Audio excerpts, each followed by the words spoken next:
আসসালামু আলাইকুম রহমতুল্লাহ। আসসালাম রহমতুল্লাহ বরকাতু। জি বলেন। নিউ ইয়র্ক থেকে বলছিলাম। জি জি, ভালো আছেন? জি আলহামদুলিল্লাহ শেখ। বারাকাল্লাহ। বলেন। শেখ, আমার আজকে প্রশ্ন ছিল একটা একটা বিষয় নিয়ে আমি খুব দ্বিধাদ্বন্দ্বের ভিতরে আছি। আসলে আমি এই সোয়াসে রোগ বলতে আমি এতদিন আগে থেকে জানতাম যে সোয়াসে রোগ বলে কিছু নেই, কিন্তু এই করোনা পরে জানছি যে না, সোয়াসে রোগ বলে আছে। কিন্তু সমস্যা হচ্ছে এখন আমাদের সহি আলেম, মাদানী আলেম অনেকগুলো আমাদের দুই রকম মত বলছে।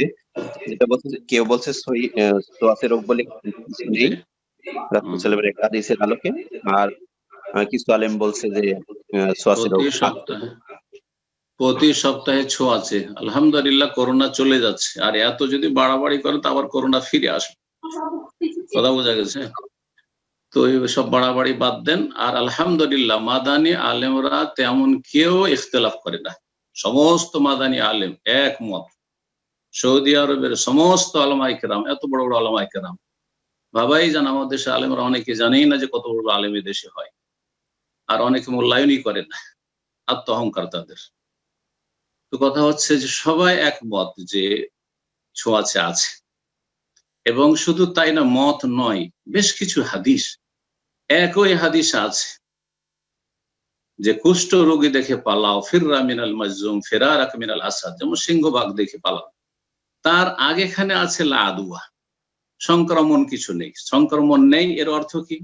শেখ ইবনে উসাইমিন রাহমাতুল্লাহ আলাইহি বলছেন, শেখ ইবনে বাজ বলছেন, প্রায় সমস্ত আইম্মা কেরামগণ বলছেন যে লা আদওয়া মুআসসিরাতান, সংক্রমণ নিজেই তাসির করতে পারে, নিজেই প্রতিক্রিয়া সৃষ্টি করতে পারে না, বরং মুআসসির, প্রতিক্রিয়া সৃষ্টিকারী আল্লাহ রাব্বুল আলামিন।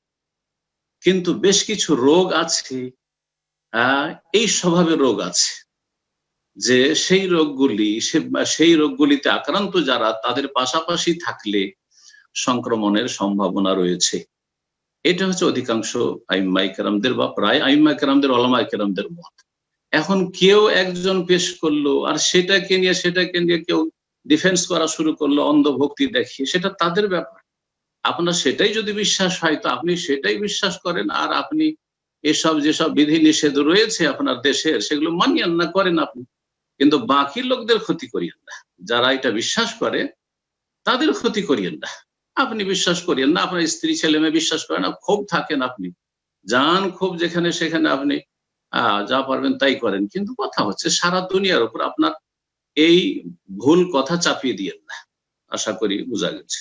আল্লাহু আ'লাম।